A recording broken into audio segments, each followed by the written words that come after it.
Hello, everyone. Tonight we return to a Poland under martial law, a nation gripped by fear and uncertainty, where ordinary people carried extraordinary courage in secret.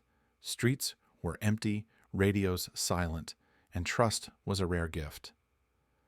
Before we begin, feel free to like and subscribe if you enjoy thoughtfully told history. Share in the comments where you're joining from and what time it is. It's wonderful to know who's with us, listening across time zones. Now, take a moment to breathe and let your thoughts settle.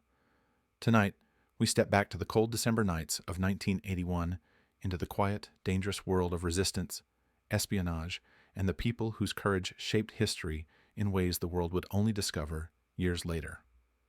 Midnight, a city held by the hush of curfew and the clatter of armored treads. A courier in a wool coat slides a plain envelope into a drainpipe and walks away with his collar up, breath a white promise in the gutter air. 2 blocks later, a squad in black takes him by the arm, not for theft, but for treason. The envelope falls open under the lamplight, a single microdot, a scrap of printed names, a number that will lead to other names.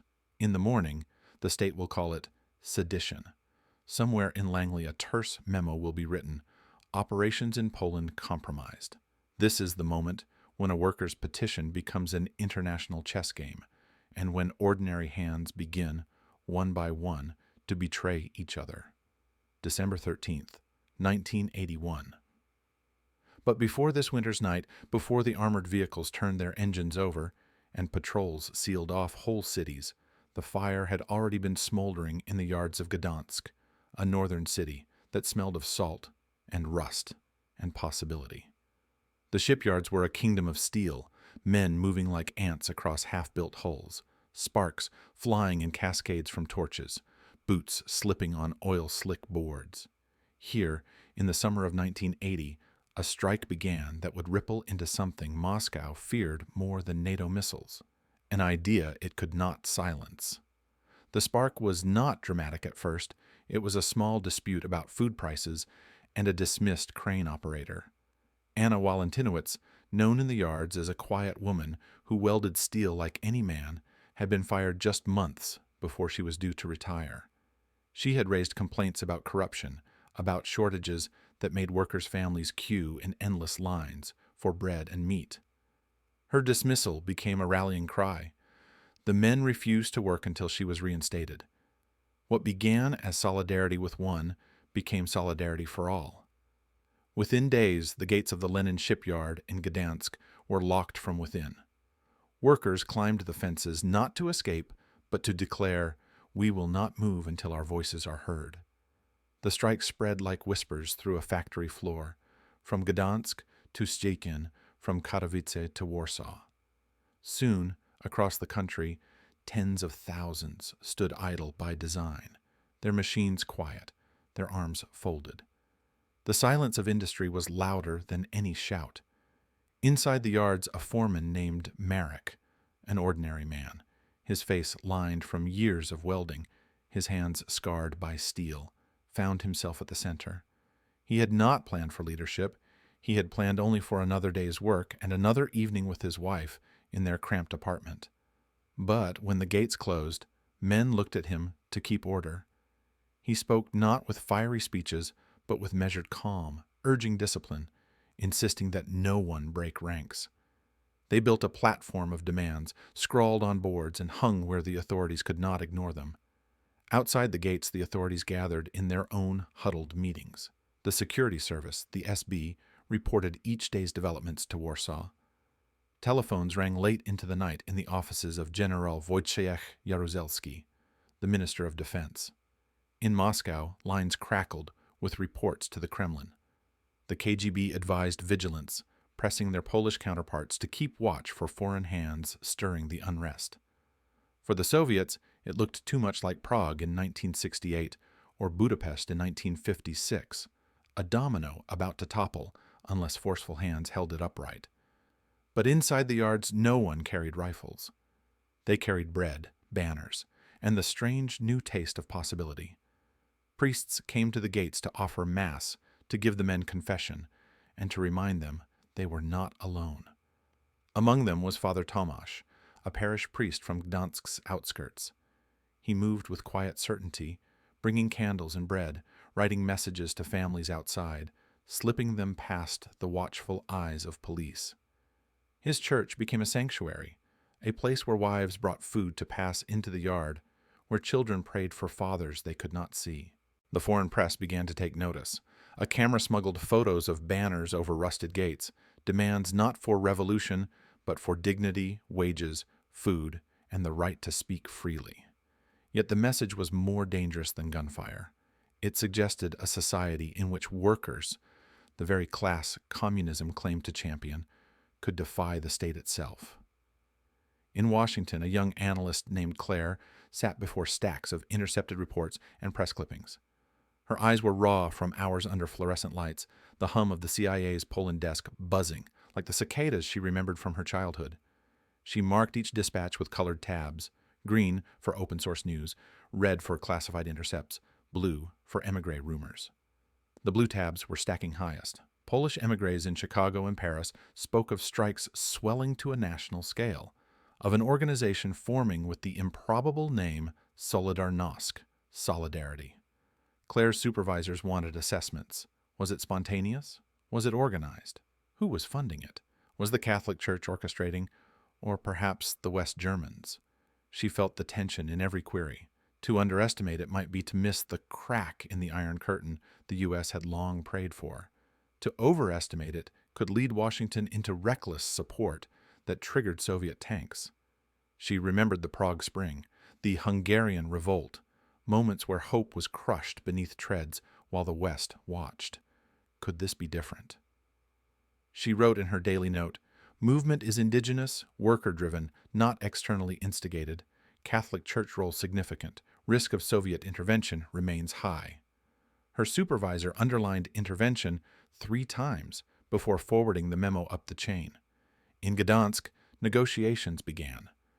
The Gdansk Agreement of August 31, 1980, signed by Lech Walesa, an electrician with a mustache that would become iconic, granted workers the right to strike and the right to form independent unions. It was a stunning concession, unprecedented in the Eastern Bloc. When Walesa raised a pen over the agreement, the men behind the shipyard gates roared with cheers. Marek, the foreman, looked down at his hands and wondered if the steel beneath them was shifting into something else entirely, the weight of history. But victory carried shadows. The SB watched from the edges, noting every organizer, every priest who crossed into the yards, every woman who carried food. Files swelled in gray folders. Photographs were clipped into place. In dim-lit offices, agents tapped phones, opened mail, and whispered to informants. They knew that movements of this scale never grew without help, and they suspected that help was already flowing. Help indeed was moving, but not as the SB imagined.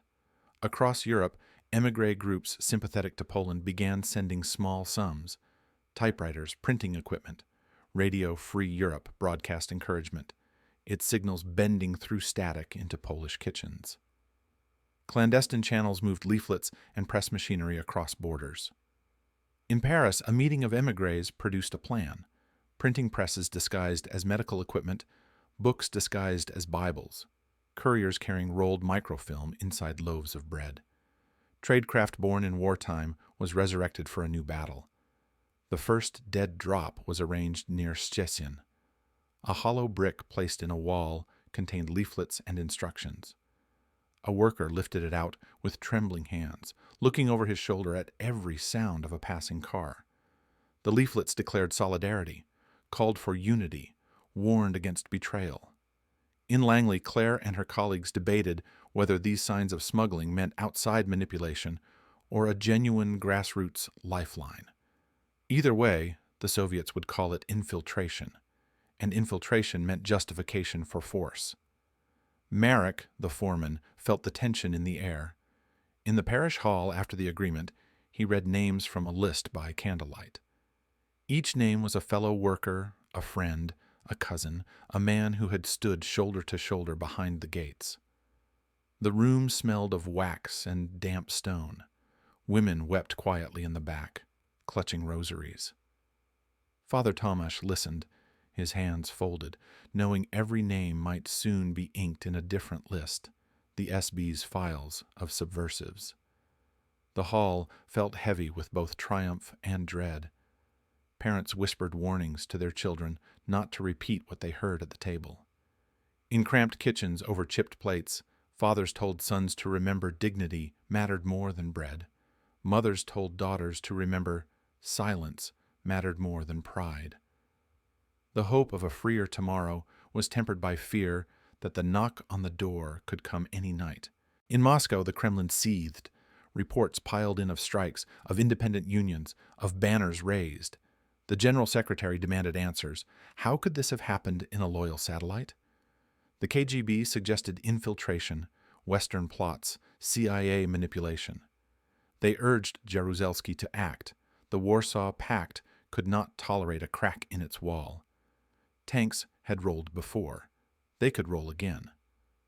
But Jaruzelski hesitated. He knew his people, their anger, their suffering. He feared Soviet intervention more than he feared his own workers. If Moscow sent troops, Poland would bleed in a way it might never recover. So he balanced precariously, tightening controls while negotiating with Walesa, promising reforms while secretly planning contingencies. In the corridors of power, whispers of martial law began to circulate months before it fell. And in Washington, Claire read the latest cable. Its words were stark. Solidarity is consolidating national power. The phrase was underlined in red. She felt the weight of it pressed down on her chest. Consolidating national power. In the language of intelligence, it meant more than strikes. It meant a parallel state forming, a movement that might one day rival the Communist Party itself. And if that were true, the CIA would not sit idle. The game was entering a new phase, and pieces were already moving unseen across the board.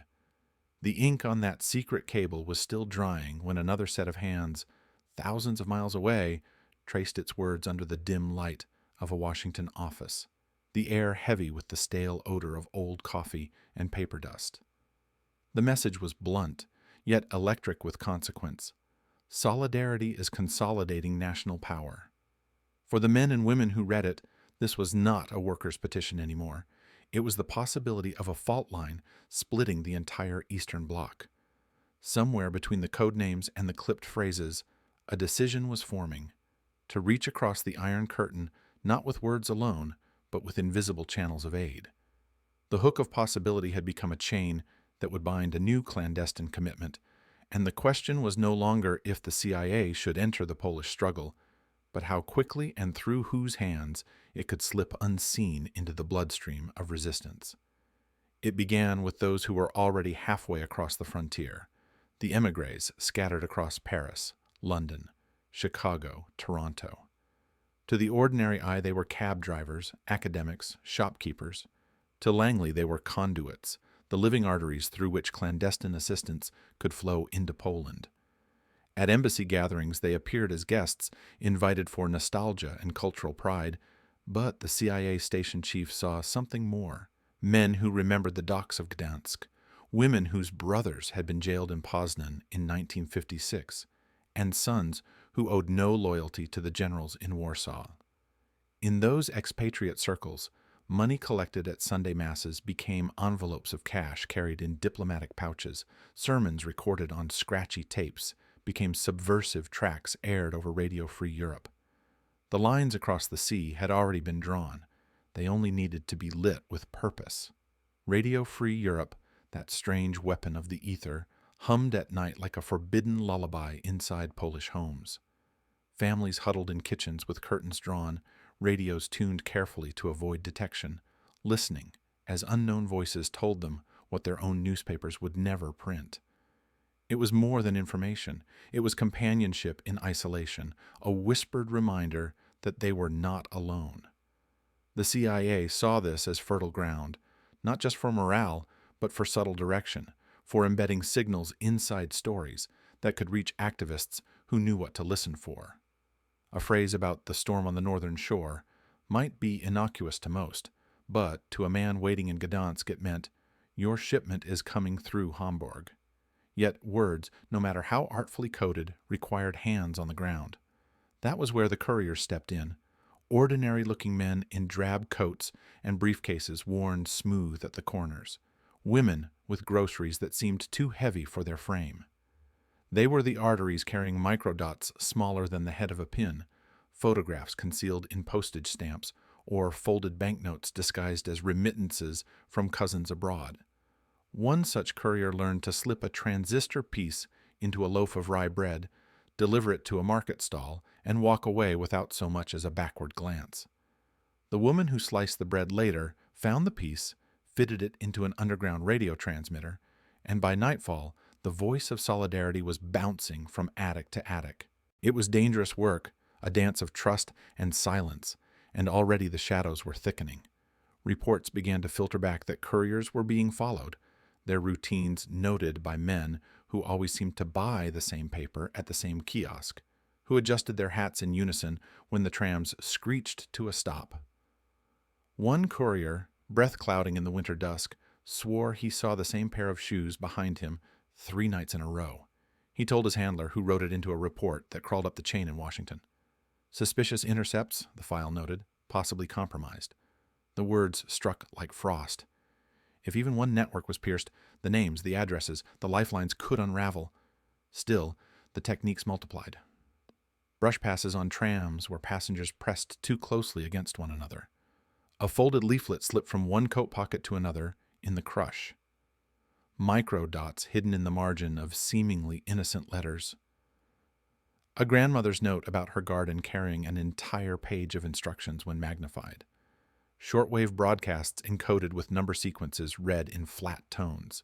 The numbers stations that turned children's lullabies into signals for men and women with notebooks trembling in their hands. Each new method was a layer of deniability, a way to hide the bones of conspiracy inside the flesh of everyday life. But no amount of tradecraft could silence the unease that haunted those who orchestrated it. An American case officer, weary-eyed after months of shuttling between consulates and safe apartments, wrote home to his wife in Virginia with a candor that the cables never carried. He confessed that sometimes he lay awake wondering whether the radios he smuggled would transmit words that led to crackdowns, whether the envelopes of cash would buy ink or chains, whether the cause of freedom could justify the risk of blood on someone else's doorstep. Patriotism had brought him into the service, but in the dim hours it was fear that gnawed. Fear that they were pawns moving pawns, setting fire to a house they would never have to flee. His letter would never reach her unedited. Security officers clipped lines with black ink, but enough remained to betray the man's tremor of conscience. Meanwhile, the files back in Langley grew thicker. Analysts drafted volumes with dry titles: Eastern European Developments, Special Polish Reporting. But beneath the bureaucratic headings lay a recognition that Poland was a live fuse. Each intercepted message, each whispered report from a priest sheltering activists, each smuggled roll of microfilm was added to the record. And with each entry, the conviction grew that the CIA's role was no longer peripheral. It was now an actor in Poland's unfolding tragedy, whether by design or by gravity. The agency's own internal reviews, later declassified, revealed the weight of these choices, debates over how far to push, whether to cross from influence into outright destabilization, whether to risk a Soviet intervention that might ignite a larger war. And then, the fragile lattice of secrecy trembled. One morning before dawn, in a gray apartment block on the outskirts of Warsaw, the police arrived without sirens, their boots muffled on the stairwell. A door splintered, a man was dragged out in his undershirt, and a desk drawer was turned inside out onto the floor. Amid the papers, an envelope was found.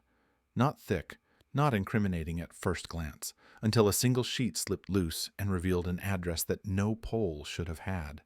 It bore the careful typing of a Washington return, an unmistakable trace of the hand that had fed the underground. By breakfast, the man was gone, swallowed by interrogation rooms, and the document was on its way to a steel safe in the Ministry of Interior. Somewhere, another courier waited for instructions that would never come, unaware that the chain was already broken, the link already seized.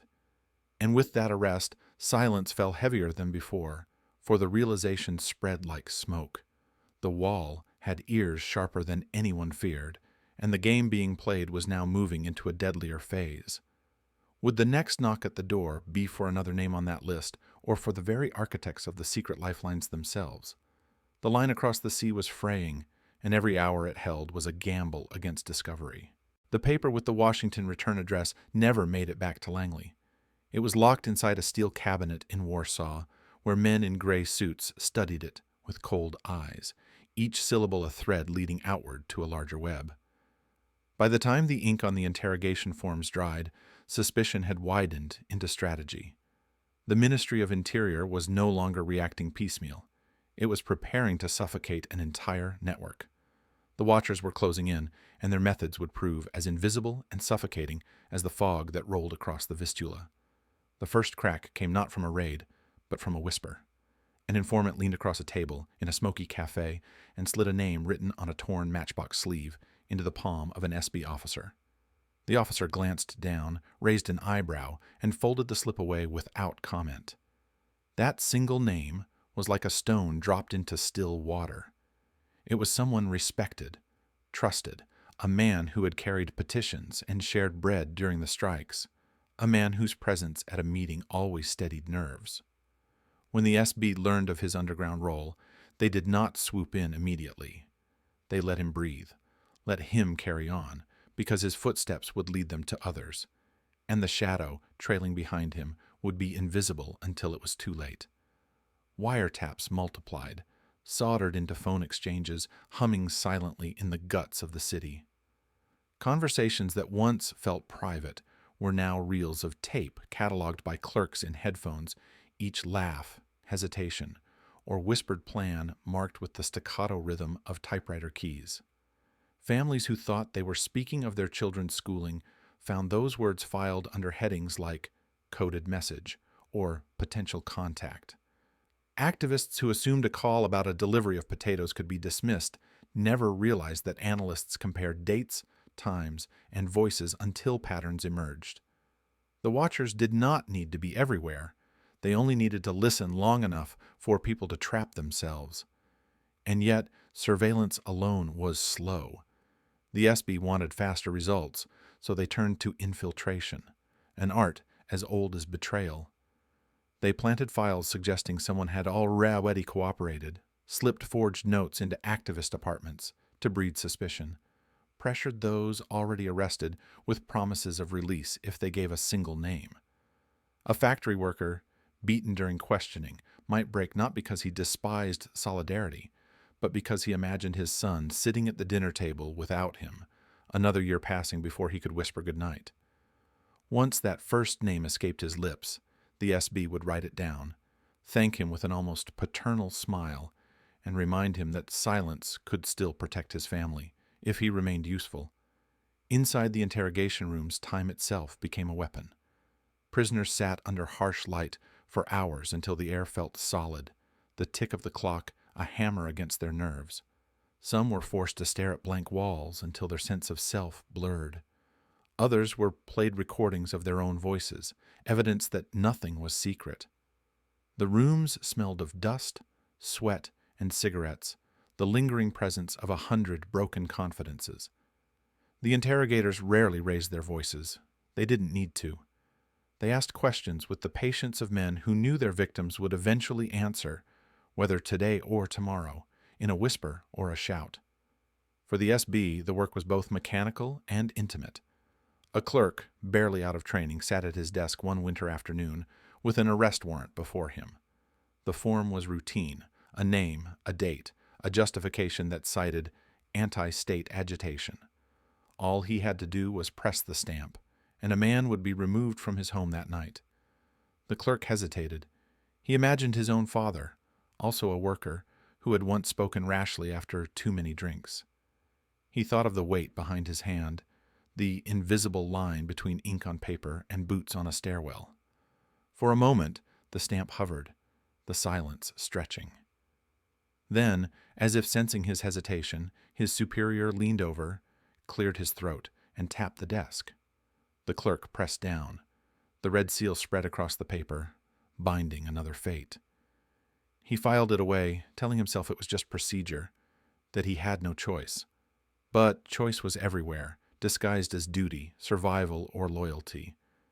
Informants multiplied, many coerced, but some eager, men who saw in cooperation not shame, but opportunity. A neighbor who always seemed too curious about who visited at night. A coworker who remembered too much about an offhand comment. The betrayal was not always obvious. Sometimes it was revealed only when the SB repeated a detail no one else could have known. Trust, once the glue of the underground, now became the crack through which fear seeped. Langley's cables noted the changes with growing alarm, reports of disappearances, sudden arrests, meetings that never happened because the room was already watched. They suspected penetrations but could not identify them. Was it the émigré committees abroad? Or had the rot already taken hold inside Solidarity itself? Each uncertainty tightened the noose, because the CIA could not know if the man who received their funds one week would be in custody the next, and still the machinery ground forward. Tanks were moved discreetly into position under the guise of training exercises, their engines tested at dawn.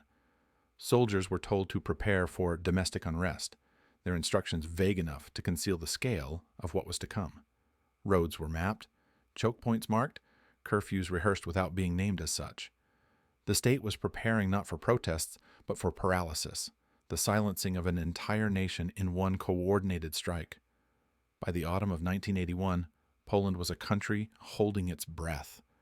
Activists felt the pressure mounting, but could not name the moment it would break. Priests delivered sermons laced with parables about vigilance and sacrifice, while shopkeepers lowered their voices when greeting familiar customers. Behind office doors, SB officers shuffled papers with the precision of men aligning dominoes, each file a piece that, when tipped, would cascade into arrests and silences. The watchers had perfected their lattice of control, and all that remained was for the final order to be given. In the streets, nothing yet had changed, but the air was heavier, charged with the static of anticipation. Activists looked over their shoulders more often, couriers felt eyes on their backs even in crowded markets, and families clutched radios as if each broadcast might be the last. The storm had not yet broken, but the hush before it was unmistakable, that terrible quiet in which every creak of a door or a rumble of an engine seemed to herald the moment when tanks would roll and voices would vanish. The watchers were in place, their nets already tightening, and Poland was waiting in that breathless pause between freedom's whisper and the hammer's fall. The silence broke with boots on stairwells and fists on doors, a chorus that began in the small hours of December 13th, 1981, and spread across the length of Poland like a storm rolling in from the Baltic. It was not announced with sirens or declarations at first, but with the jolt of families waking to the sound of locks being shattered, with the dull thud of typewriters abandoned mid-sentence as men were dragged from their desks. The curfew was not yet official, but the streets were already swallowed by military convoys, armored vehicles grinding over frozen cobblestones, their exhaust curling in the winter air like smoke from a pyre. The martial night had begun, and with it the unraveling of every fragile line that had held the underground together. General Wojciech Jaruzelski's words would be broadcast later that morning, his stern, bespectacled face addressing the nation with the calculated authority of a man who claimed to be saving his country from chaos. But, before his speech, the reality of martial law was delivered by the sound of iron on wood, by neighbors standing at their windows and watching familiar figures hustled into trucks. The declaration came after the fact, like an official stamp placed on an operation already well underway. By the time most Poles heard Jaruzelski pronounce that the Military Council of National Salvation had taken control, the council's will had already been imposed on their streets, their homes, their very breath. Telephones were silenced, cut off without warning. Radios were reduced to static, their clandestine lifelines severed. Newspaper offices were shuttered, presses stilled under the watch of armed guards. Solidarity's union halls, once alive with the sound of meetings and chants, were raided in coordinated strikes. Lists had been prepared in advance, names ticked off with bureaucratic efficiency as vans ferried detainees to secret holding sites. In one coastal city, a mother ran through the snow barefoot, chasing after the truck that carried her son. Her cries drowned by the rumble of the engine and the laughter of soldiers too young to understand the permanence of what they enforced. The arrest targeted not just leaders, but the connective tissue of the movement: organizers, couriers, priests, professors, even the printmakers who had run presses in basements and attics. The man who once carried a plain envelope through the curfew-darkened streets, the same who had slipped a microdot into a drainpipe before the watchers closed in, was among those seized. His apartment was torn apart, papers strewn across the floor until an officer found what they were hunting for: a ledger, handwritten in neat script, filled with names and cryptic notations. Alongside it lay a shortwave radio, disassembled but recognizable, its components marked with fingerprints still smudged from hurried use. To the SB, it was proof of more than sedition. It was a map of connections, a trail leading outward to others whose names would soon echo in interrogation chambers. His wife stood at the window as they took him away, clutching their child's hand so tightly that the boy winced but did not cry. She saw the soldiers carrying the radio like a trophy, heard the sound of drawers being slammed, and knew that the letters hidden in the lining of his coat had been discovered. They were not revolutionary manifestos, only tender notes addressed to her, promises scribbled during nights when he thought of their future, of freedom that seemed within reach. Now, those same pages would be held against him as evidence, twisted into proof of conspiracy. She did not wave, did not shout. She simply pressed her hand to the glass, willing him to look back one last time. He did not. His face was lowered, swallowed by the hood of his coat, as if he knew that the act of seeing her would break him.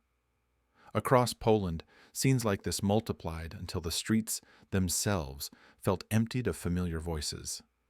Cafes closed without notice, factories operated under military supervision, and curfews silenced entire districts by dusk.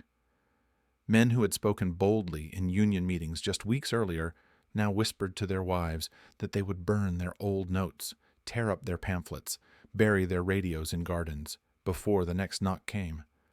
The country that had hummed with possibility in the summer of 1980 was now strangled by a midnight decree that arrived not as words, but as chains.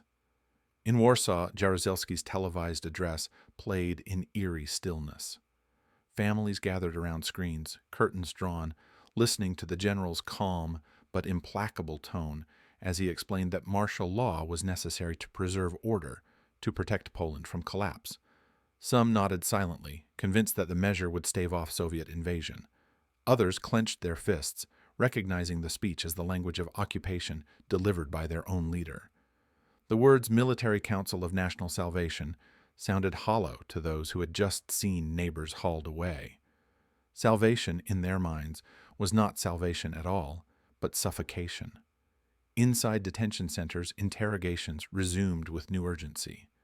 The ledger taken from the courier's home was pored over by analysts who matched initials with faces, dates with surveillance files already on hand. Each confirmation was a thread pulled tighter.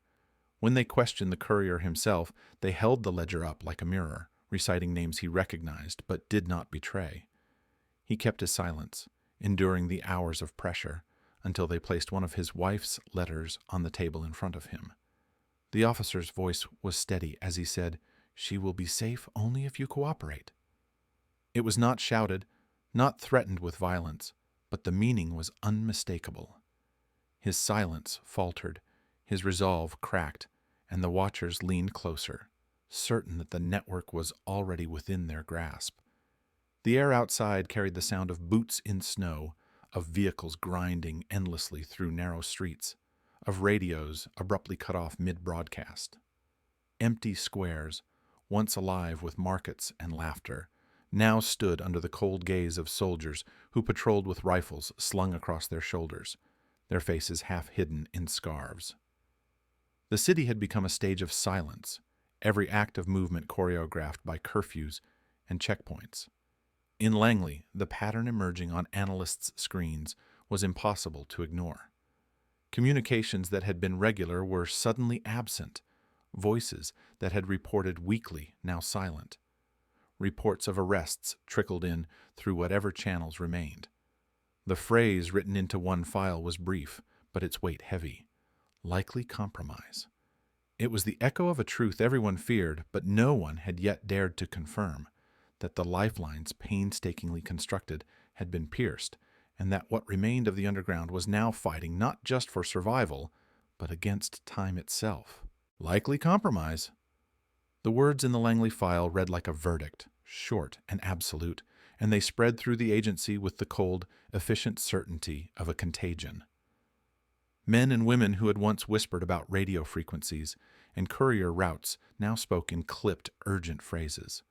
Conference rooms filled with the rustle of paper as analysts pulled logs, matched timestamps, traced payments. For the first time, the work felt less like careful construction than like triage.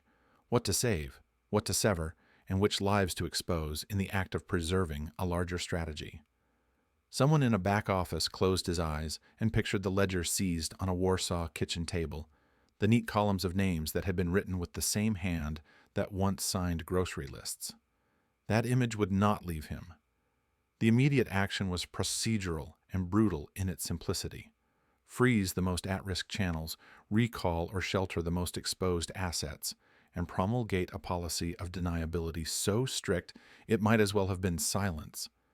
An instruction went out to every station in Europe to burn or embargo sensitive lists. Money transfers were rerouted into more ambiguous accounts. Coded communications were altered, then halted altogether. In safe rooms, the agency unplugged radios, cataloged equipment, and waited to see how the other side would react. The paralysis felt like a surrender and a protection at once. It was a posture meant to limit bloodshed, but it also surrendered momentum to forces that did not hesitate. Poland did not wait for Langley to finish its internal debate. The SB moved into an exploitation phase with the cool professionalism of butchers at a market. Those who had been taken in the initial raids were not simply held, they were processed.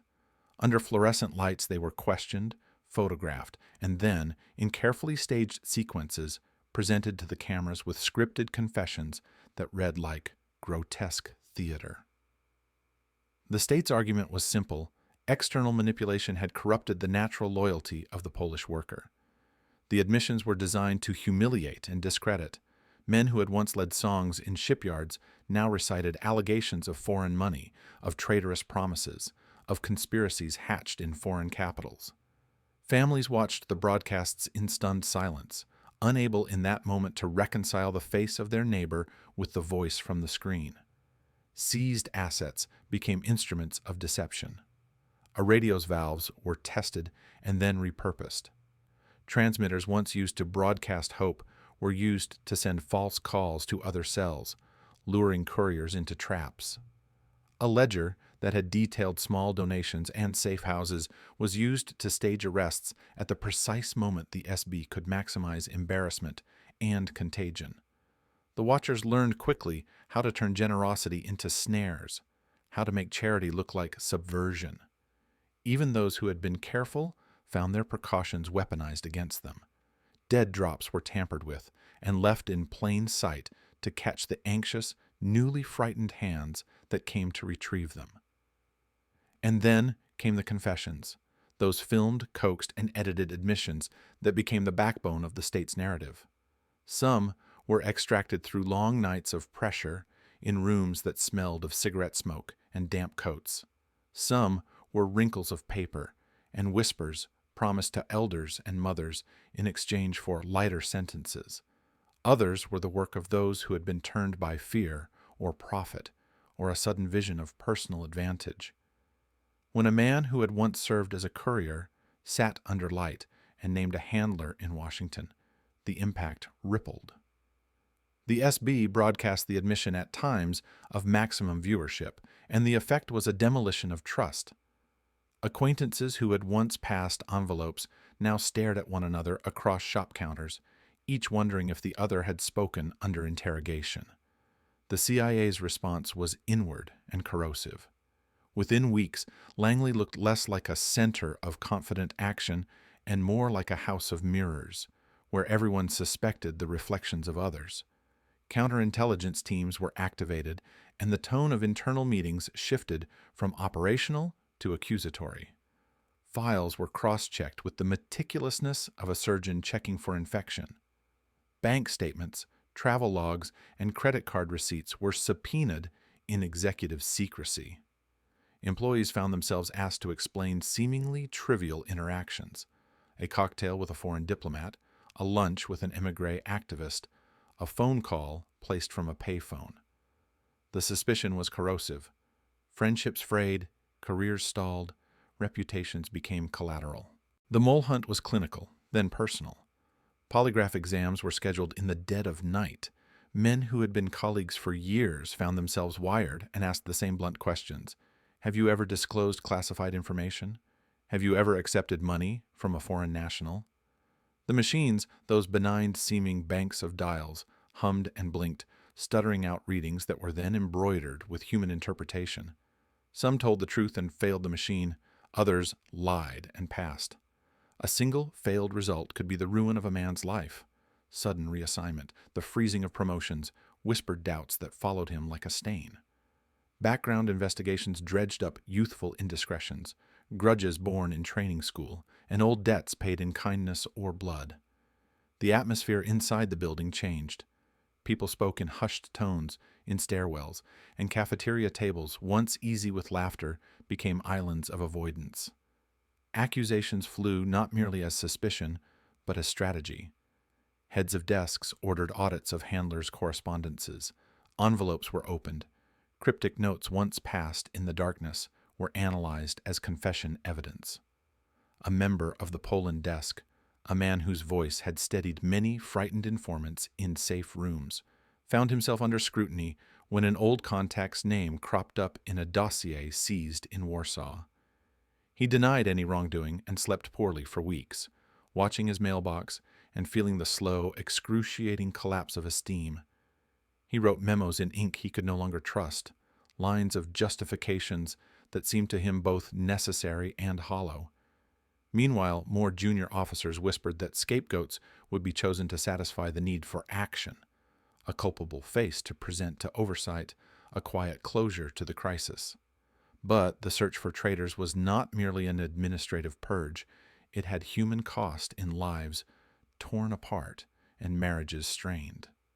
The wives of accused officers were called into windowless rooms for questioning, their children kept from school under instructed secrecy that felt like punishment for a crime not yet known.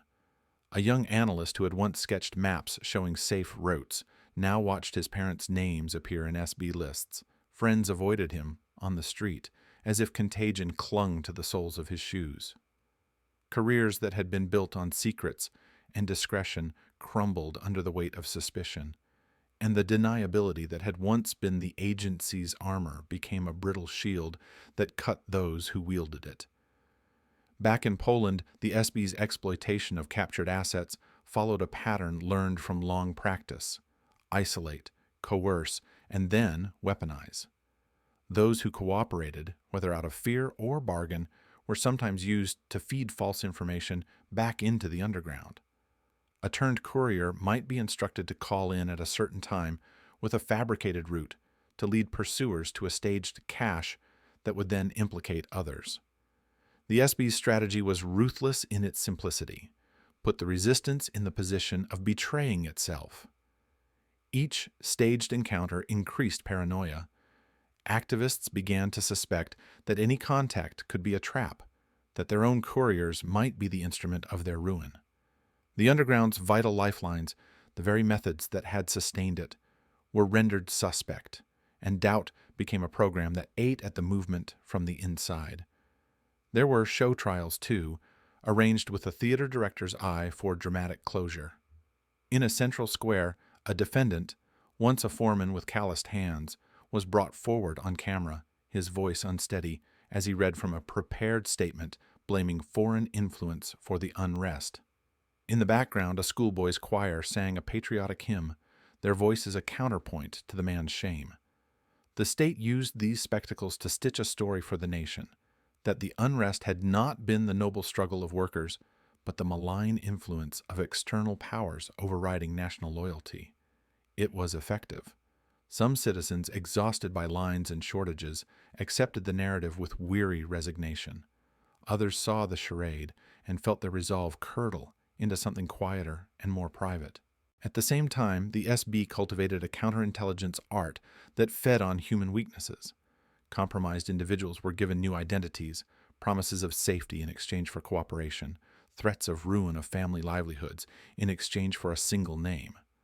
A small businessman, blackmailed with the threat of his business being seized, agreed to befriend a cluster of activists and to report their names in return for paperwork that would save his livelihood.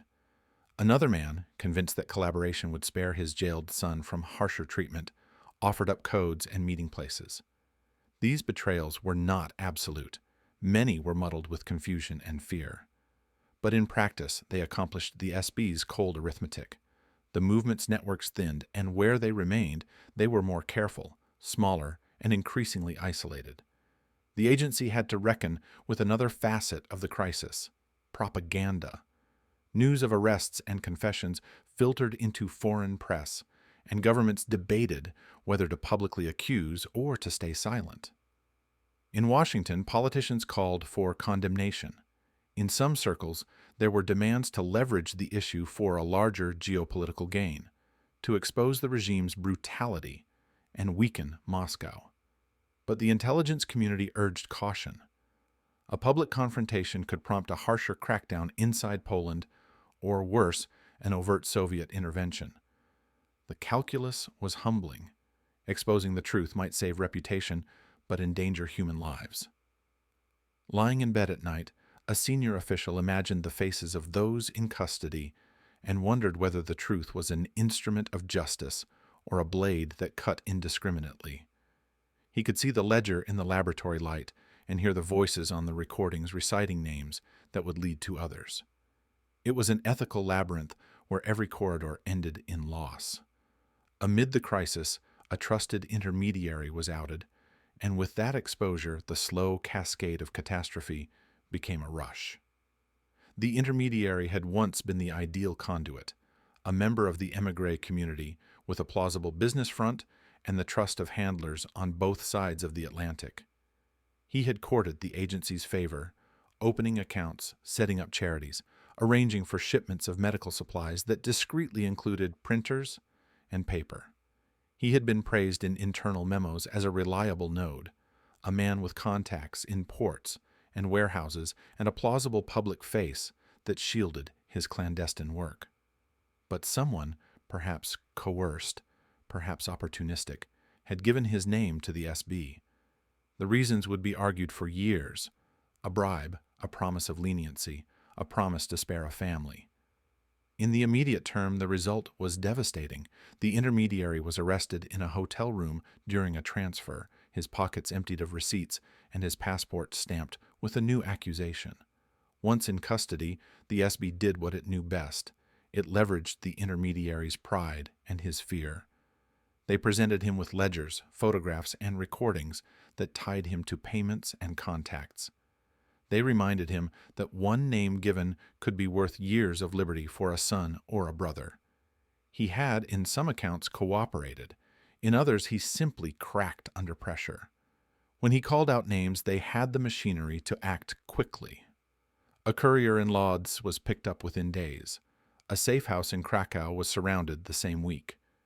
The intermediary's betrayal was not a single act, but a key turned that opened many locks, and in the weeks that followed, the underground found itself diminished, brittle, and certain that every knock might be their last.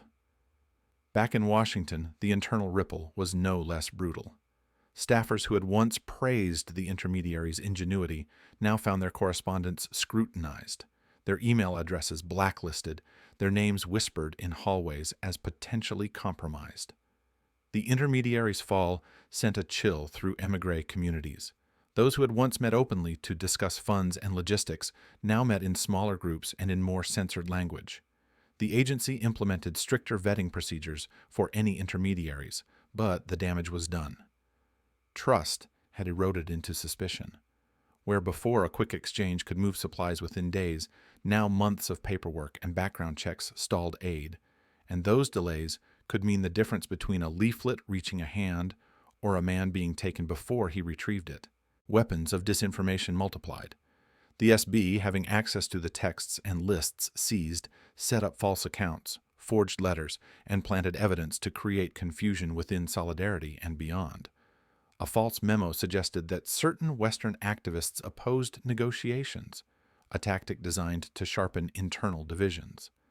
A fabricated audio recording purported to be a conversation between a local leader and a foreign operative, and it was released to media outlets that had no capacity to verify its provenance. The forged materials were subtle enough to sound plausible and ugly enough to foster suspicion. The result was fissures inside the movement. Arguments flared where none had existed, alliances dissolved, and some of the most effective networks were fractured by paranoia. The handlers back at the CIA felt these fractures like blows. Some argued for a return to more indirect forms of support, cultural exchanges, support for émigré publications abroad, funding for covert scholarships that would not require field operatives inside Poland. Others insisted that these measures were too timid, that the movement needed concrete, immediate help, radios, printers, safe funds. The debate became toxic. It mirrored the larger moral conflict at the heart of the operation. One handler, a man who had spent years building trust with activists, and who now found many of them behind bars, kept a diary he never intended anyone to read. He wrote that at dawn, he had once ridden to a safe drop, slipping a small packet through a chain-link fence to a man who thanked him with a look that was not gratitude but relief, as if a ration of dignity had been provided. Now that same look had become terror, and he could not help but feel that the packets he had passed were both sustenance and scrap paper in the machinery of repression. Inside the agency's offices, more drastic measures took hold: internal audits, compartmentalization, and a redefinition of acceptable risk. A senior official argued that the agency must publicly document the lengths they had gone to help Solidarity when the political moment permitted, to give their actions legitimacy, and to pressure Moscow. Another insisted that disclosure would be catastrophic, that the best course was to deny any operational involvement indefinitely and concentrate on long-term cultural and informational programs. The disagreement was more than tactical, it was existential. One side saw clandestine action as a moral necessity, another as a moral hazard. Each argument left tiny wounds: ridicule in meetings, frost in the exchange of emails, the slow draining of the community's cohesion. Publicly, governments issued condemnations while privately calibrating their moves. Some nations toyed with the idea of recognizing the moral stance of Solidarity through sanctions and public statements. Others feared that overt pressure would invite escalation. The European press, for its part, reported on trials and arrests with varying degrees of outrage. In households where the underground had once circulated pamphlets, there was now little to do but read the official line and wait, or to listen to radio transmissions that might be false or true, but which were listened to regardless because certainty had become a luxury no one could afford. As the months passed, clandestine channels that had been the lifeblood of the movement contracted under the pressure of arrests and compromises. Safe houses were abandoned, couriers disappeared, and the rhythm of exchange slowed to a painful staccato. Yet resistance did not vanish, it merely changed shape. Where large meetings once assembled, small groups met in basements and cellars, where a handful of people whispered names and plans in the dark. The movement became more careful, more subterranean, and perhaps paradoxically more human. Less grand strategy and more humble survival. The cost of each meeting was counted in a ledger of fear. In Langley's quieter rooms, the moral calculus that had once been discussed in abstract memos now pressed against individuals like weather. The handler, who had kept the private diary, walked the halls with the same practiced composure of all field officers, but at night he rehearsed his own complicity. He remembered the first time he had signed an instruction. Small funds for food, he had told himself, nothing more. He now pictured the ledger in Warsaw, the neat columns of names, and the men in uniform who had used those columns to take fathers from their children. He thought of the man in the interrogation room, whose silence had been broken by the sight of his wife's letter, and he traced back through his own memory to the moment he had authorized a transfer that might have placed that very letter into the hands of the SB. It was a dizzying private calculus, the promise that aiding freedom could sometimes seed its own destruction. The gutting of networks forced a strategic retrenchment. The agency redoubled efforts on intelligence collection rather than operational support, intercepting communications, analyzing propaganda, building legal cases against those who would trade state secrets. They reallocated resources to asylum programs for defectors and to support for Polish exiles abroad. Funds once destined for covert printing presses were redirected to scholarships, media training for émigré journalists, and cultural grants that could keep the story of solidarity alive on foreign soil. It was a sobering pivot, from direct interference to the softer but slower work of information and influence. Even with these changes, paranoia lingered like a stain. There were whispered theories about whether the compromise had been deliberate, whether a policy decision at some level had favored exposure to precipitate a crackdown that would justify a broader Soviet intervention. Conspiracy flourished in the absence of clarity. Departments fingered one another, and a few reckless accusations circled in internal memos until they were quietly excised. In their place, the more institutional logic advanced. Mistakes had been made, people had been too trusting, vetting had been insufficient. The agency vowed reforms and emphasized a new mantra, prudence above reach, while those who had lost friends and colleagues found the word prudence bitter and insufficient. At the exact moment when the agency hoped for closure, an even more dangerous leak occurred. A classified cable, an internal, tightly worded message that meticulously described operational links and named some of the more vulnerable intermediaries, found its way into the hands of a Polish journalist. How the leak occurred was a mystery that would consume months of investigations. Fingerprints were smeared across logs, access permissions investigated, and potential moles chased like ghosts through corridors. For the people named in the cable, the leak was immediate and devastating. Arrests followed with sickening swiftness, as if the SB had been waiting only for confirmation. For the agency, the leak was an existential wound. It exposed the seams of the system and made deniability impossible. The Polish journalist who received the cable did not release its contents at once. He read and reread the pages, feeling the weight of each name, the possible consequences not only for national politics, but for the individuals whose lives would be at stake. He was a man of conscience and of ambition, and the decision to publish was not simple. He met in secret with editors, debated the ethical implications, and considered the possibility that printing the names could put people in mortal danger. Yet he also understood the power of truth to undermine the state's narrative. In choosing to publish, he would be confronting not just the SB, but the entire structure of silence that had held the crisis in place. When that publication came, it landed like a bombshell. International newspapers carried the names in headlines that screamed betrayal and collusion. Governments were forced to react. Some demanded investigations, others issued cautious statements of concern.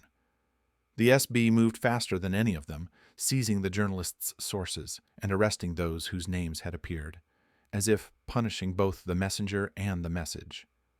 The leak did what it had always promised and feared. It made the hidden visible and revealed the precariousness of every life caught in the crossfire. And yet, the leak did not end with arrests. It also sparked outrage and sympathy abroad. Solidarity's cause found an echo in the streets of cities far from Poland's borders. Demonstrators marched with banners that demanded liberalization and criticized the use of force. Congressional hearings in Washington grew tense as members of the Foreign Affairs Committee demanded answers about U.S. involvement. The leak had shifted the debate from secret cables to public scrutiny, and in that light, the moral reckoning had to be at least partly played out before cameras and microphones. The handler's private journal would become for him a ledger not only of guilt, but of purpose, proof that he had not acted out of malice but of belief, however flawed. The migrant communities that had once acted as conduits now faced suspicion and rancor in their new homes. Some émigrés defended the agency's actions as necessary help to embattled comrades. Others argued that zipping funds through secret channels had needlessly endangered people. The debate was bitter and personal because it was not merely about policy, but about the lives of fathers, mothers, and children who had trusted their neighbors and had been betrayed by the very networks meant to protect them. There were no simple resolutions. The agency instituted reforms, introduced stricter vetting, and attempted to rebuild trust with a new generation of intermediaries who would be less visible and less risky. The SB, triumphant in its immediate goals, had exposed much of the clandestine architecture and ensured a period of quiet in which the state could reassert itself. But the repression had not extinguished purpose. It had, in many ways, hardened it. Small acts of defiance persisted.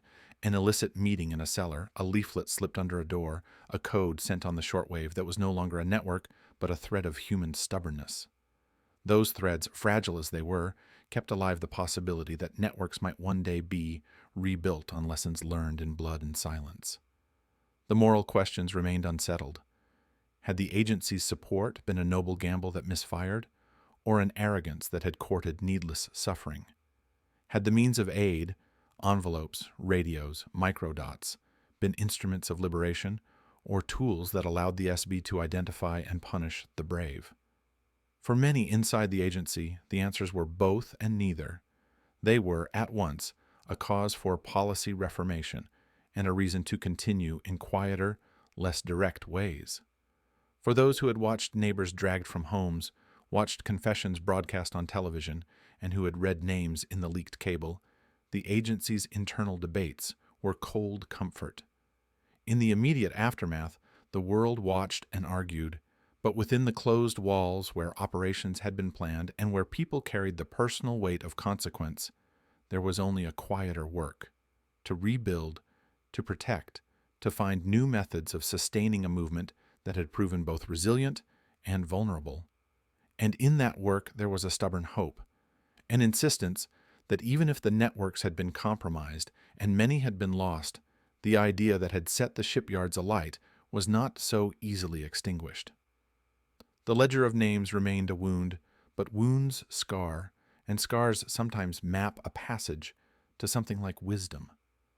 The handler who had once thought himself the agent of change now thought of himself as a man who had to live with the echoes of his choices, and with the resolve to see whether, in time, the people he had tried to help could emerge from the night, not merely surviving, but with a renewed claim on their own destiny. It began, as it so often does in the dark world of intelligence, with a whisper carried farther than anyone expected. A Polish exile in Paris received an envelope slipped under his door one damp morning in early 1982, an envelope that should never have left Warsaw, let alone crossed borders. Inside was the partial transcript of a classified cable, heavily redacted, the kind of document that bore the weight of more than ink and paper. It was proof, perhaps partial, perhaps manipulated, that American hands were far deeper in Poland's crisis than Washington had ever admitted.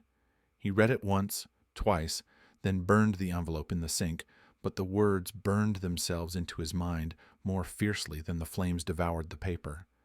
And already, across the continent, other fragments were surfacing, like pieces of a puzzle scattered deliberately to ensure that whoever tried to sweep them away would never find them all. The rumor of compromise was no longer confined to cellars in Warsaw or interrogation rooms in Mokotów. It had burst into the open air of Europe, where rumor became headline with a speed that neither the CIA nor the Służba Bezpieczeństwa could control. The fallout abroad was immediate and bewildering. Western capitals scrambled to control the narrative, to insist publicly that Poland's descent into martial law was nothing more than the brute hand of Soviet imperialism pressing down on a nation that dared to defy it. But behind the closed doors of embassies and intelligence briefings, the questions were sharper, almost panicked. Had the CIA itself been compromised? Had its networks in Poland collapsed? And had its secrets been deliberately leaked to destroy both the underground and the credibility of American power? The duality was brutal. On the surface, leaders issued soaring statements of solidarity with the Polish people. In the shadows, aides drafted contingency plans for how to distance themselves if documents appeared proving U.S. covert action had crossed into illegality. The Soviets, of course, saw the opening immediately. The KGB's Department A, the Directorate for Active Measures, pounced with cold precision.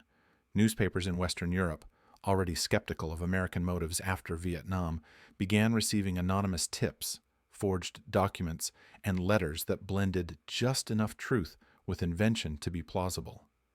Articles appeared suggesting that solidarity was not an authentic workers' movement, but rather a carefully manufactured puppet of the CIA, its leaders nothing more than marionettes dangling on Langley's strings. Radio Moscow broadcast editorials declaring that foreign intelligence has polluted the soil of Poland, turning the repression into a defense against American subversion. Every real leak was multiplied by fabrications, each one designed not to prove a narrative beyond doubt, but to create the fog of uncertainty in which doubt itself became fatal. For Polish émigrés across Europe and North America, the effect was devastating. Those who had fled their homeland carrying only a suitcase and the guilt of leaving family behind suddenly found their work abroad painted with suspicion. In London, an émigré newspaper editor discovered that his typesetter, a quiet man from Lodz, had been feeding copies of draft articles to an unknown source. In Paris, activists who organized rallies to keep attention on solidarity noticed that French police began to attend their meetings less out of curiosity and more out of surveillance, as if to ensure they were not operating as foreign agents on French soil. In Bonn, exiled trade unionists who received financial support from Western backers now wondered whether the money that kept their presses running would also brand them as foreign collaborators, making their families back in Poland more vulnerable to arrest. Meanwhile, the CIA adjusted its tradecraft with urgency, if not with elegance. The use of radio transmitters, once the lifeline between Warsaw basements and Western handlers, was drastically reduced after Soviet monitoring units demonstrated just how easily they could triangulate signals. The shift was back to older, slower, more fallible methods.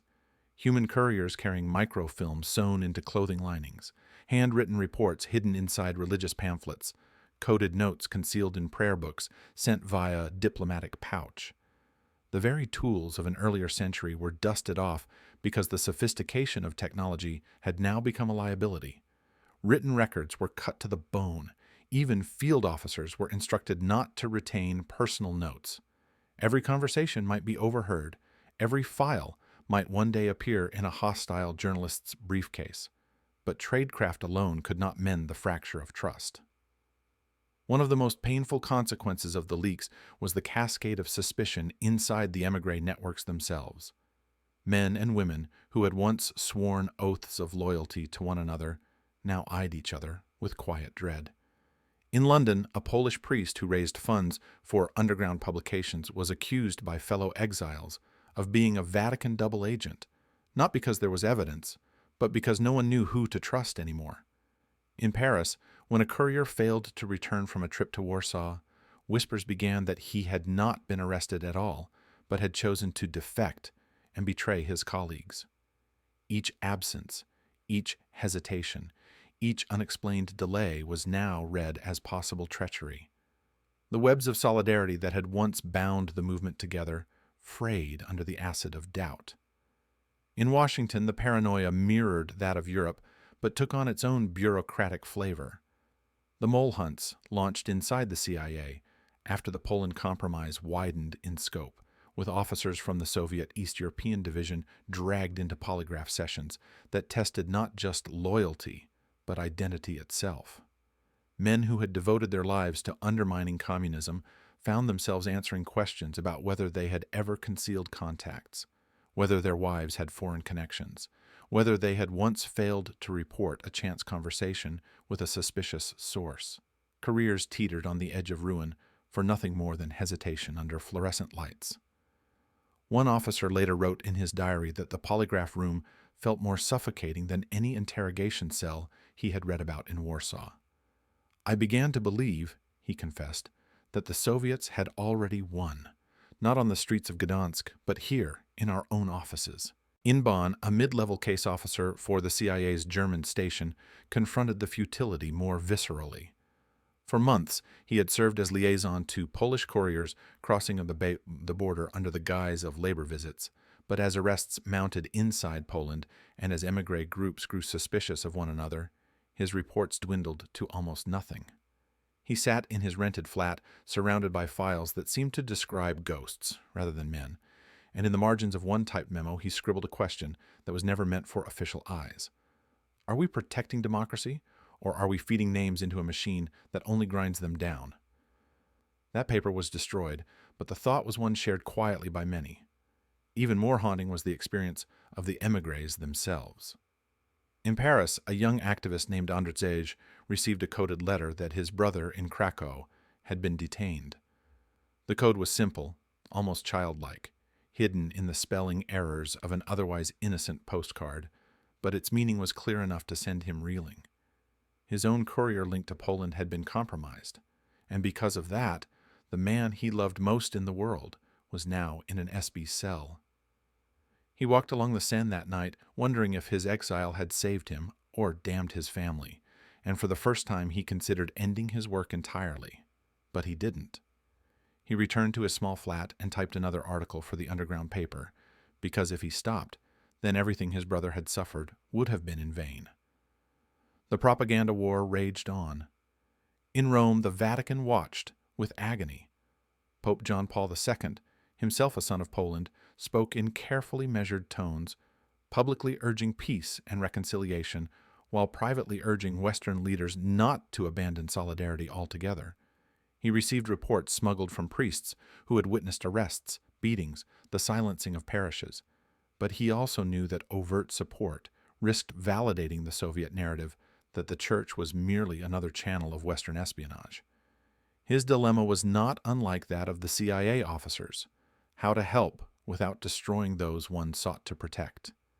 His quiet lobbying, his whispered encouragement to keep funds and moral support flowing, became a crucial thread that held the exile networks together when every other source of legitimacy seemed under siege. The climax came when international media, first in France and then across Western Europe, published fragments of the leaked cable. The story spun out of control faster than any government could respond. Some newspapers framed it as evidence that the United States had recklessly endangered Polish lives by running clandestine operations in a volatile climate. Others framed it as proof that solidarity was never purely indigenous, but had been cultivated as a Cold War weapon. Either interpretation was poison to the movement inside Poland, which needed above all to appear authentic, a workers' uprising born from the soul of the nation rather than from foreign manipulation. In Warsaw, Jaruzelski received translations of the Western press clippings in his study late at night. He read them with weary eyes, surrounded by aides who waited for instructions. After a long silence, he set the papers down and told one of them that both sides had now lost the narrative. If the West believed solidarity to be a CIA creation, its moral force would wither. If the East believed Poland to be a nest of spies, then no negotiation was possible. It was, he said, the worst of all possible outcomes. Truth drowned in competing lies. The aide did not reply, and yet the story was not finished. Even as the propaganda storm raged, a new development emerged in Vienna.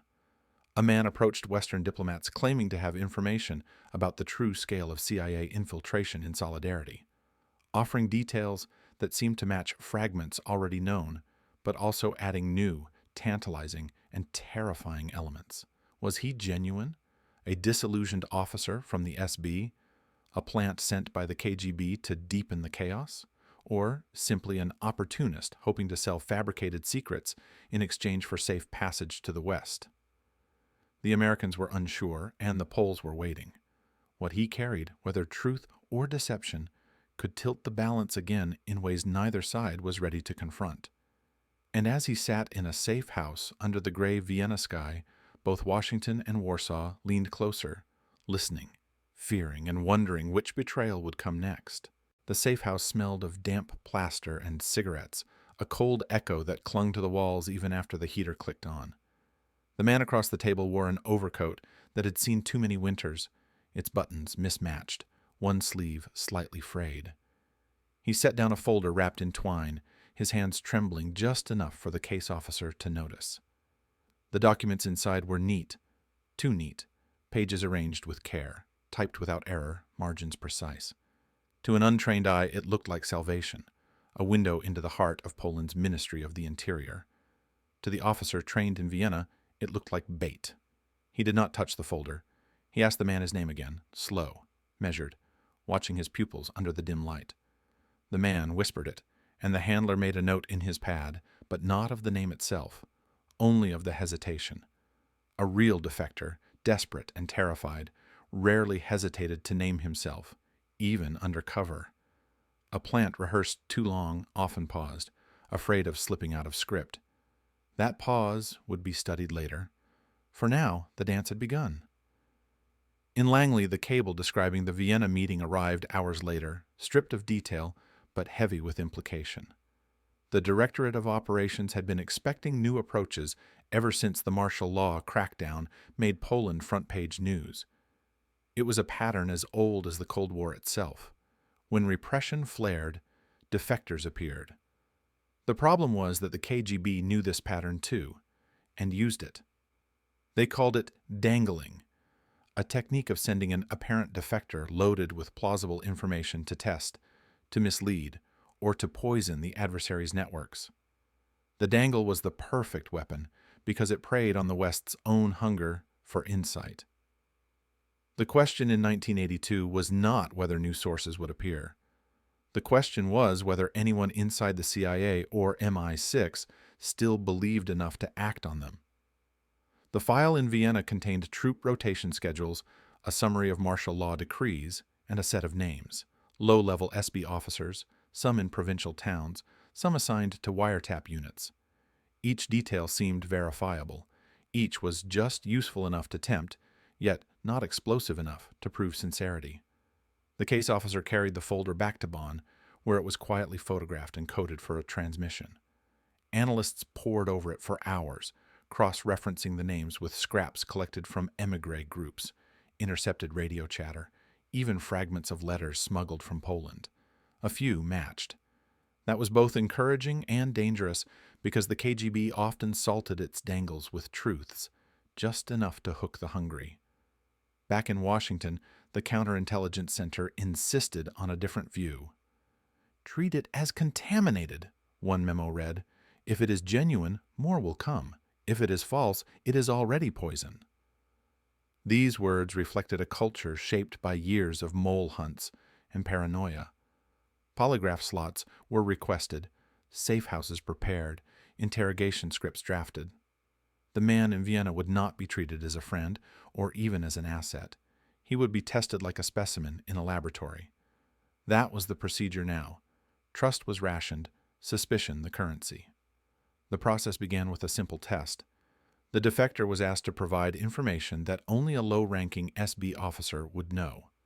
The format of internal memos, the sequence of reporting lines for surveillance logs, the color of ink used for urgent orders. These questions seemed trivial, but they were decisive. When he answered quickly on the first, stumbled on the second, and described the ink as black instead of the distinctive green used in Warsaw, a note of alarm spread through the room. The handler smiled politely, nodded, and wrote nothing down. But in his inner margin he drew a small cross, the sign that the subject had failed. Whether the failure meant he was lying or merely nervous was a debate for later. For now, the uncertainty was enough to keep the case in limbo. At Langley, the polygraph machine became a ritual altar. Electrodes were attached. The questions read aloud, the needle scratched across paper. The defector's heart rate spiked when asked about recruitment, when asked whether he had ever been coached. He claimed the spike came from fear, not deception. Analysts debated the graphs for hours, some calling them inconclusive, others damning. The truth was that polygraphs measured nerves more than lies, and every man in that room knew it. Yet the machine's authority gave cover to decisions already made. If the agency wanted to discard him, they could cite the test. If they wanted to keep him, they could call it inconclusive. Science bent to politics, as it often did in intelligence. While these debates raged, other defectors appeared in Paris, Rome, even London. A priest's nephew, an engineer on leave, a minor diplomat slipping out of a reception. Each brought scraps of information, some verifiable, some absurd. MI6 quietly noted that a pattern was emerging. Many of these defectors arrived with details about Solidarity's supposed links to the CIA, amplifying the propaganda Warsaw and Moscow had already seeded. This convergence was no accident. It smelled of forgery campaigns, the sort of active measures the KGB excelled at. A forgery worked not by convincing everyone, but by raising doubt, by making even allies hesitate. And doubt was now spreading like frost across Western capitals. Inside the CIA, mole hunting became almost a reflex. Every officer with access to Polish operations was scrutinized. Past contacts were revisited, expense accounts audited, personal lives dissected. The fear was not simply of foreign penetration, but of internal betrayal. Memories of past scandals haunted them. Kim Philby, who sat in London's heart feeding Moscow. Oleg Penkovsky, whose fate reminded everyone what happened to those who misstepped. The question was never asked aloud, but hung in the air. Had the SB or the KGB already planted someone inside Langley itself? The paranoia was corrosive. Meetings grew tense. Whispers filled hallways. Promotions were delayed. Careers stalled. To work Polish operations was no longer a badge of honor, but a mark of suspicion. In Bonn, a handler sat with another supposed defector, this one claiming to have been a clerk in the Ministry of Communications. He spoke softly, eyes darting to the window. When asked about radio interception protocols, he described them in minute detail, the frequency sweeps, the archiving process, even the shorthand used in logbooks. Analysts later confirmed the details matched known practices, yet the very precision of his memory alarmed others. Too perfect, too rehearsed. Genuine defectors often mixed errors with truths. Perfection was the signature of staging. The handler walked him through a test. He deliberately misnamed a known colonel, watching closely for correction. The defector corrected him instantly. That, too, was suspicious. A rehearsed man studied his lines. An authentic one sometimes let the mistake pass, lost in fear. The procedure grew crueler. Controlled leaks were crafted, small, irrelevant scraps of information, deliberately seeded into the defector's debriefing. If that detail later surfaced in SB or KGB propaganda, it proved contamination. But to the defector, the silence that followed was torture. Weeks passed with no feedback, no validation. Isolation gnawed at him. He began to write notes pleading for trust, for asylum, for his family's safety. Some officers read them with pity, others with cynicism. To them, every word could be manipulation. Within MI6 headquarters in London, the debate mirrored Langley's. One camp argued that without taking risks, the West would be blind in Poland. Another warned that every false source consumed resources and endangered real ones. The compromise was brutal efficiency. Test them all, trust none, discard quickly. The human beings behind the files became pawns in a bureaucracy of suspicion. Yet, amid this climate, one testimony stood apart. A defector in Vienna, tested, doubted, and nearly discarded, began describing not solidarity, but the surveillance of Western embassies in Warsaw. He spoke of janitors who reported to the SB, of listening devices embedded in the very walls of diplomatic residences, of phone lines that carried whispers straight to a control room. Analysts verified one fragment, a repair order for embassy telephones, had indeed been routed through a company known for SB ties. The chilling implication was that Western missions themselves had been penetrated, that secrets meant for Washington or London were already echoing in Warsaw and Moscow. This revelation cut deeper than any propaganda campaign. It meant that not only were the underground networks vulnerable, but the official diplomatic presence was compromised. The line between statecraft and espionage blurred to nothing. Every cable, every meeting, every whisper in an embassy corridor might already belong to the enemy. The defectors' words were written into a special assessment, stamped eyes only, circulated to a handful of senior officials. In London, the head of MI6 reportedly set it aside with a grim remark, "If true, we've been blindfolded in a room of mirrors." The consequences spread quickly. The State Department in Washington reviewed its security protocols. The Germans tightened controls around their missions, and the French quietly rotated staff. But paranoia, once seated, never dies cleanly. Rumors of mole penetration inside Western services themselves took hold. Was the Vienna defector sincere, or was he himself a channel to inject fear? The fact that his warning was plausible made it more insidious. Plausibility was the KGB's sharpest blade. At Langley, an emergency meeting ended with a resignation. Officially, it was health-related, but whispers circulated that the officer had been forced out under suspicion of compromise. No evidence was made public, no charges filed. Yet, the resignation fueled the very paranoia it sought to contain. If insiders were being removed, then surely the rot was real. If nothing was proven, then perhaps the purge was unjust. Either way, trust thinned further. The defector in Vienna never knew the ripple his words caused. He lived in a borrowed flat, guarded by men who never gave their names, writing his memories into lined notebooks that were whisked away each night. He asked daily about his family, and each day the answer was the same: nothing yet. He wept once, quietly, in the bathroom, the sound drowned by a running tap.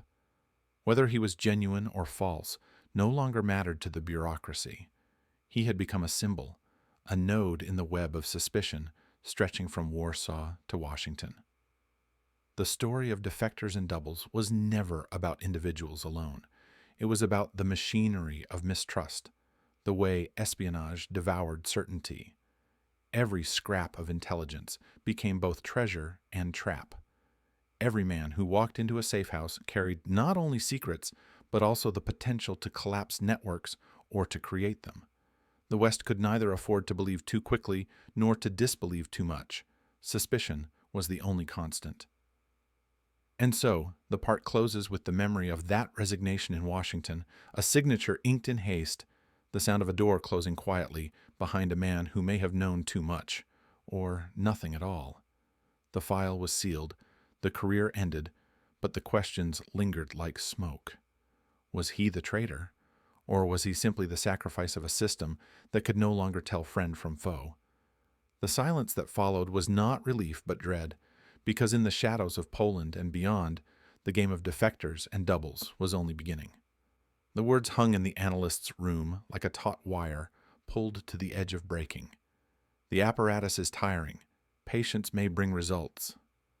It was only a single cable, drafted in plain language, but to those who had spent years watching Poland through static-filled transmissions, interrogator transcripts, and intercepted couriers, the phrase felt like a glimpse of a door just slightly ajar in a fortress wall. Patience, results. Yet, patience was a luxury, and the men and women in Warsaw who still dared to distribute leaflets or whisper the name of a banned union leader did not live by patience alone. They lived by audacity, by the pulse of their own fear, by the fragile thread of hope that one mistake by the state might open enough space for them to breathe. The winter of 1983 was still cold, and martial law had left behind a frost on every neighborhood wall. But something shifted that spring. In Krakow, a student unwrapped his lunch in the university courtyard. Folded inside the bread paper was not only a sandwich, but a 2-page newsletter printed on a smuggled duplicator. It carried stories of arrests, accounts of hunger strikes, and a warning that a new wave of informants was being seeded into student circles. It was an ordinary gesture, handing the sandwich to a friend, pretending nothing unusual, but the moment carried the weight of a battlefield. The newsletter had been produced in a basement where the air smelled of ink and damp plaster, where each page fed into another until hands blackened by carbon carried the stack into daylight. If caught, the student could vanish into a cell for months. Yet he unfolded it anyway, and that act, minor in appearance, was what Western intelligence officers thousands of miles away meant when they used the phrase "the long game." In Langley, the debate never stopped. Some argued for immediate, aggressive re-engagement, re-establish contacts, flood money into Poland through humanitarian covers, press allies to push harder. Others counseled restraint. A young case officer wrote in his diary that spring, "We cannot win this by flooding them with lifelines. Every lifeline is also a rope the SB can trace. The only advantage is time, and they must carry time themselves." His supervisor scrawled in the margin of the report, "Patience is policy." Yet there was nothing patient about the way Warsaw Pact counterintelligence operated. The Służba Bezpieczeństwa had grown more sophisticated. Their files showed not only names, but networks reconstructed from careful observation. Phones tapped, meetings photographed, even the smallest error. A duplicate typewriter ribbon left in the wrong drawer, a name whispered in confidence at the wrong moment, could spiral into a dragnet.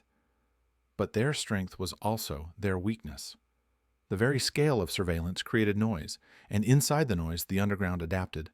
False trails, fake committees, ghost newsletters. By 1984, Western services noticed something extraordinary. Some of the SB's raids ended with empty cellars, presses already moved, pamphlets already distributed. It was as though the resistance anticipated the knock on the door before it came. That was not magic. It was the result of a convergence between human endurance and careful spycraft. Radio Free Europe broadcasts coded with subtle signals, sometimes embedded in the phrasing of routine news bulletins, alerted organizers to shift locations. Diplomatic pouches carried microfilm reels that outlined not only financial support, but suggested security practices. Change couriers, rotate meeting spots, bury typewriters when compromised. An engineer in Chicago sent a box labeled religious donations that contained in its double bottom a set of miniature printing plates. A Polish émigré in Paris forwarded scholarship money to a cousin in Gdansk who had never left the shipyards. That cousin promptly bought ink and paper in bulk. It was a network of tricks, wrapped in layers of deniability, but each trick carried the weight of risk. One night in late 1984, a courier walked into a tram with a hollowed-out loaf of bread. Inside, wrapped in wax paper, was a replacement transistor for an illicit radio transmitter. He carried it under his arm like nothing more than dinner. Across the tramcar, a man read a newspaper too intently, his eyes fixed not on the print, but on the reflection in the window. The courier felt it, the stare, the calculated calm. He exited 3 stops early, heart pounding, leaving the bread behind on the seat. By morning, the loaf was gone. The transistor vanished with it. Somewhere inside the SB, a report would be logged, another chart pinned to a wall. The Western handler who awaited that transistor would write, "Contact compromised, possibly watched." For every successful handoff, there was a moment like this, a heartbeat away from collapse. And yet, collapse never came. The underground endured. Priests continued to deliver sermons that doubled as messages of defiance. Workers lit candles in the shipyards at night. Mothers whispered to children about a union they might never see again, but must never forget. These were not military victories. They were survival victories, and survival itself was political. Every night the presses clattered. Every day the samizdat pages appeared under doors. Each act said to the regime, "You can cage us, but not silence us." Inside Western agencies, however, doubt grew like mildew. Memos circulated that spoke in cold terms, sustainment versus provocation. Some argued that continued aid risked exposing networks faster than the networks could adapt. Others countered that without aid, the underground would wither. At CIA headquarters, a particularly sharp exchange broke out over a budget line. One officer demanded increased allocations for psychological operations, broadcasts, literature, films. Another retorted that Poland needed typewriters, not films. The argument boiled down to a single moral question. Were they helping Poles fight their own battle, or were they using Poles as pawns in a greater Cold War game? The line between solidarity and exploitation blurred with every debate. Meanwhile, the SB and the KGB collaborated more closely than ever. Joint task forces studied émigré networks abroad. In East Berlin, a meeting of officers sketched out a plan to seed false underground groups, lure couriers with fabricated messages, and then collapse the sham networks in public trials. In some cases, it worked. A young man in Warsaw believed he was meeting allies, only to discover he had been writing reports to an SB officer disguised as a dissident. His arrest was staged as proof of Western infiltration. But overreach bred skepticism. When the state tried to display too many Western spies at once, ordinary citizens began to question the narrative. Not everyone could be a spy. Not every printer, every leaflet, every whisper could be a CIA plot. In this doubt, space opened again. Western analysts noticed something new in their intercepts by 1985: fatigue. Reports from SB sources carried a different tone, as if the machinery itself was grinding down. Officers complained of endless hours, of dossiers stacked so high they could not be read, of subordinates who resented orders. One cable summarized, "Morale in apparatus unstable, pressure high, results uneven." For the underground, this fatigue was oxygen. In Warsaw, a dissident listened to Radio Free Europe through static. The voice crackled, distorted, yet steady enough to carry a message. Poland is not alone. He turned the dial, hearing fragments of Western rock music, coded messages embedded in song requests. He wrote later in his diary, "Perhaps it is an illusion. Perhaps they are speaking to no one. But I listen anyway, because to listen is to believe that somewhere, someone is speaking to us." This was the moral center of the long game. Belief was as crucial as bread, as necessary as ink. In the corridors of Langley, an older officer stared at the same cable the underground could never see. "The apparatus is tiring." He whispered to a colleague, "If we hold our line, if they hold theirs, maybe we live to see the wall crack." But he also confessed in private that he had nightmares, of couriers arrested, of families broken, of guilt written into ledgers no one would read. To fight the long game was to live with that weight, to balance strategy against conscience, to wonder whether endurance itself was victory or just postponement of defeat. By the mid-1980s, the balance had shifted. Repression had not crushed resistance. It had eroded the legitimacy of those who wielded it. Underground newsletters reached farther. Émigré broadcasts penetrated deeper, and even within the SB, doubts spread quietly, like cracks in glass. Western services began to sense it. This was not a sprint, but a siege, and the fortress was no longer impenetrable. The whisper moved through cables and reports. "Hold steady. Time is on our side." But time was also a weapon for the other side. Somewhere in Warsaw, another dawn would break with a knock on the door. Another dissident pulled into a van. Another file stamped. Somewhere in Langley, another cable would be debated, its meaning parsed and contested, its implications both hopeful and grim. And yet, both sides, the hunted in Poland and the watchers abroad, knew that the game was no longer about immediate victory. It was about who could endure the silence longest, who could carry the burden of waiting without breaking. Then, as the months stretched into years, came the whisper again, sharper now, clearer in tone. "The apparatus is tiring." It was repeated, documented, debated, but it felt different this time. Less an analyst's cautious phrase, more a forewarning carried by the tide of history itself. And in the underground cellars of Warsaw, in the secure rooms of Western intelligence, in the jaded halls of the SB, everyone felt it. The long game was approaching its end game.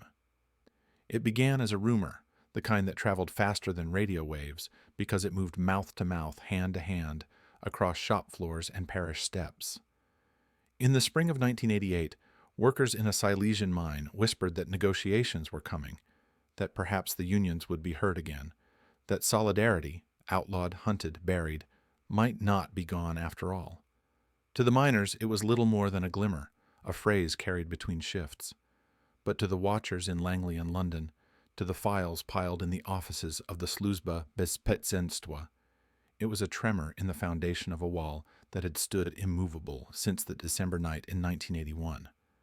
The wall had not cracked in one decisive blow. It had been worn down by attrition, by thousands of small acts that could not be stamped out. For years, the SB had listened to static-filled radios, kicked in cellar doors, shuffled dossiers, and questioned men who refused to yield more than silence. For years, the CIA had debated budgets, smuggled typewriters, and argued over whether their role was strategy or charity.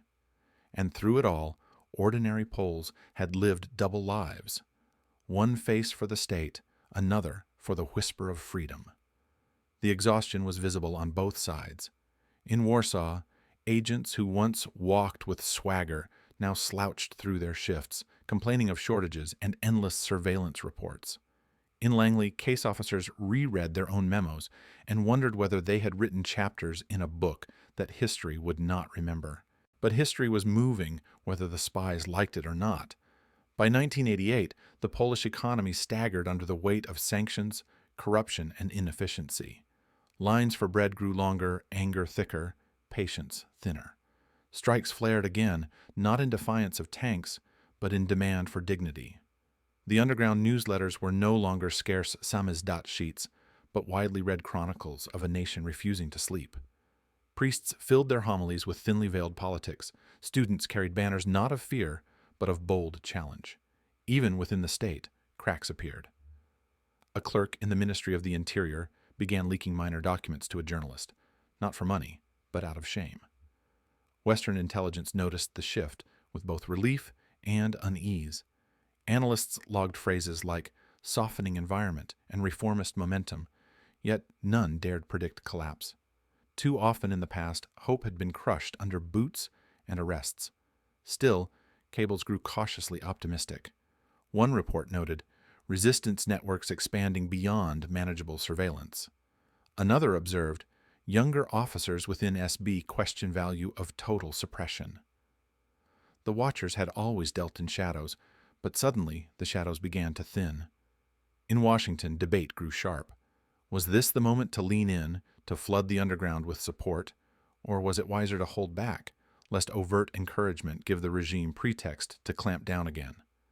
A senior officer argued, "We must let Poles make Poland. Our fingerprints would poison the victory." Yet another snapped, "We have kept them alive in the dark. If light comes now, it is because we carried the match." The moral tension was never resolved, only suspended in endless debates that paralleled the very stalemate on Polish streets. The SB, meanwhile, sensed danger, but could not contain it. They still had their informants, their files, their interrogators. But the scale was different now.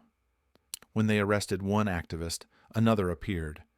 When they seized one press, two more printed in basements elsewhere. And worse, the loyalties within their own apparatus had begun to fracture. A colonel who had once overseen surveillance found his own son attending student meetings. A clerk tasked with compiling arrest warrants quietly delayed them by misfiling papers. The machinery of repression still functioned, but it no longer moved with the cold efficiency of 1982. Rust had entered the gears. Yet even in the moment of hope, betrayal still haunted the underground. In early 1989, a courier vanished on his way to deliver documents from a parish office to a union contact.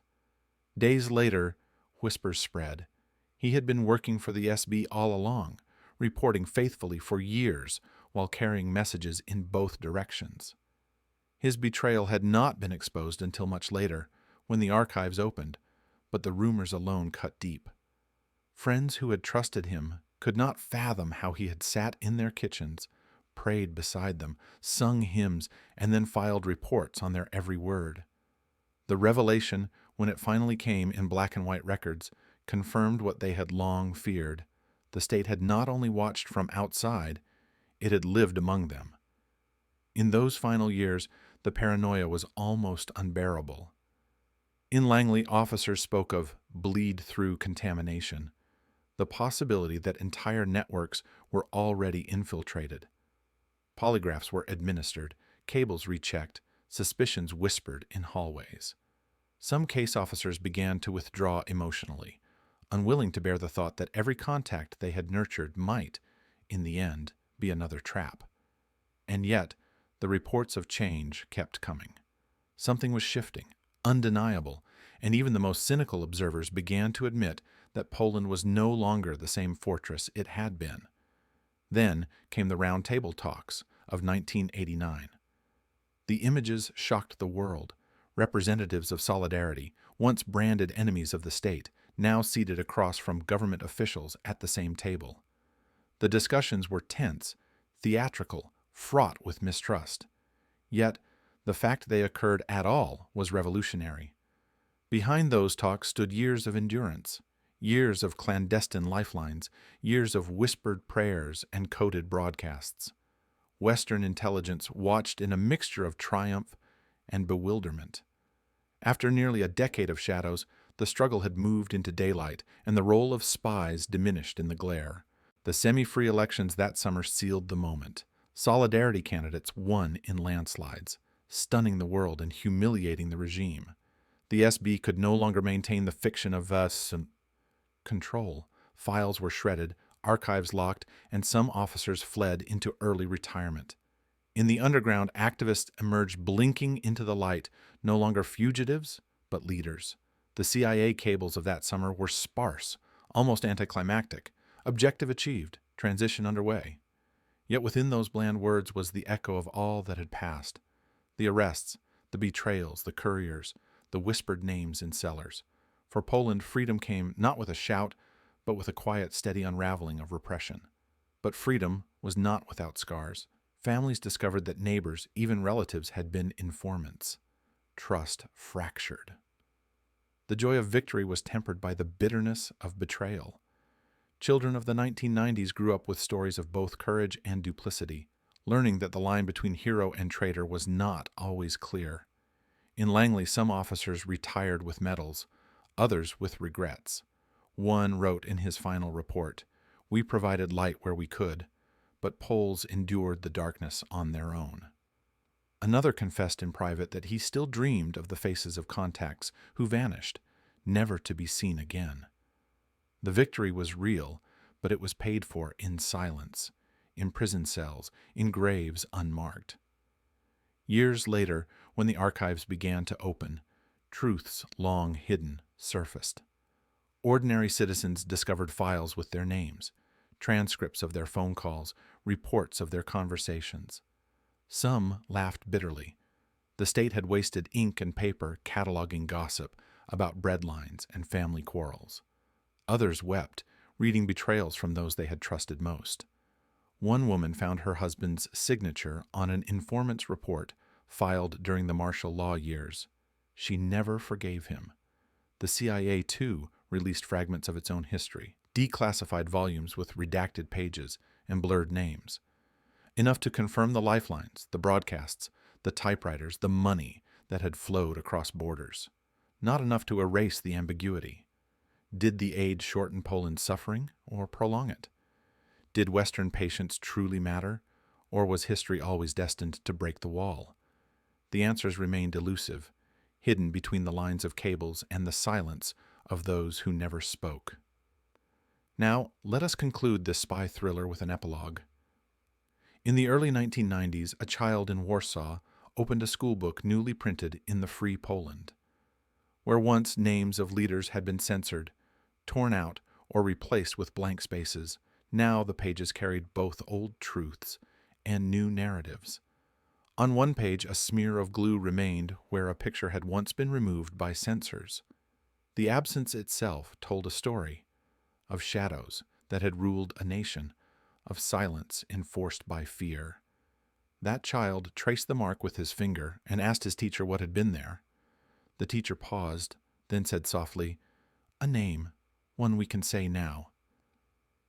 In the end, espionage did not bring down the wall alone. It was the endurance of ordinary lives, the stubborn refusal to break, the faith carried in whispers and hidden pages. The spies played their part, some noble, some cruel, all caught in the machinery of a wider struggle. The wall cracked not with dynamite, but with pressure accumulated through years of watching, waiting, and enduring. And though the Cold War moved on, though borders shifted and archives opened, the machinery of watching did not disappear. It lingered, waiting, learning, adapting. For every wall that falls, another is built of secrecy and suspicion. The Polish spy crisis of 1981 ended not in one night, but in a decade-long duel of patience and betrayal. And its lesson endures, that freedom, when it comes, is always threaded with shadows, and that in every silence the watchers may still be listening,